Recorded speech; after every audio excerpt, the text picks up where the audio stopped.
Mesdames, Messieurs, bonjour, bienvenue dans votre édition Tout en images. Il aurait porté un gilet jaune pour enseigner. C'est Laurent Chailloux, ce prof d'anglais de la Cité du Nord qui a été convoqué au vice-rectorat. L'affaire fait couler beaucoup d'encre et semble prendre de drôles de proportions selon les syndicats et les représentants de parents d'élèves. Ces derniers estiment qu'il y a d'autres sujets plus importants à régler au sein de l'éducation nationale. À la Cité du Nord, pas de cours d'anglais depuis lundi pour les élèves de Laurent Chailloux. Le professeur n'a en effet pas le droit de reprendre son poste tant qu'il n'aura pas répondu à la convocation du vice-rectorat. Convocation portant sur le port d'un gilet jaune au sein d'un établissement scolaire. On est un peu surpris par l'ampleur que prend cette affaire. On a simplement un collègue qui a porté un gilet jaune dans l'enceinte de l'établissement, mais qui l'a enlevé, qui n'a pas fait cours avec, qui ne s'est pas exprimé, qui n'a pas fait de prosélytisme politique devant ses élèves.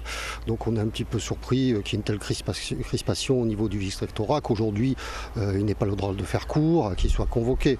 Voilà, on aimerait que ça revienne un peu plus de sérénité. Les enseignants sont des fonctionnaires, mais sont aussi des citoyens.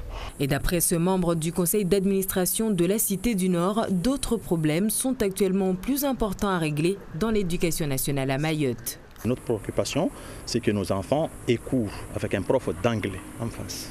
Par rapport à ce problème, il y a d'autres problèmes. Depuis la rentrée, nous avons constaté qu'il y a pas mal de profs qui manquent. Donc on rajoute des problèmes. Nous avons ici notre préoccupation. Nous avons la problématique de sureffectif. Nos enfants sont à 40 par classe. Nous avons aussi des problèmes de construction scolaire. Là où il faut construire, parce qu'il manque de place, on ne construit pas, mais on construit ailleurs. Une chose est sûre, l'enseignant n'est pas encore remplacé et une question se pose. Son activité soutenue sur les réseaux sociaux lui aurait-elle porté préjudice? Le vice-rectorat ne fera en tout cas pas ce jour de commentaires sur le cas Chailloux. Les élections à la CAPAM, la Chambre d'agriculture, de la pêche et de l'aquaculture se profilent à l'horizon. Elles sont en effet prévues pour fin janvier. À quelques semaines de l'échéance, nous nous sommes intéressés à la situation financière de la structure. Sous tutelle renforcée depuis juillet 2016, la CAPAM devra trouver une solution pour renflouer ses caisses et se redresser. Après l'élection de 2013, l'équipe de la Chambre d'agriculture, de la pêche et de l'aquaculture de Mayotte a vécu des bonnes et sombres années. La CAPAM a cumulé des déficits financiers en 2015 et 2016 de l'ordre de 800 000 à 1 million d'euros.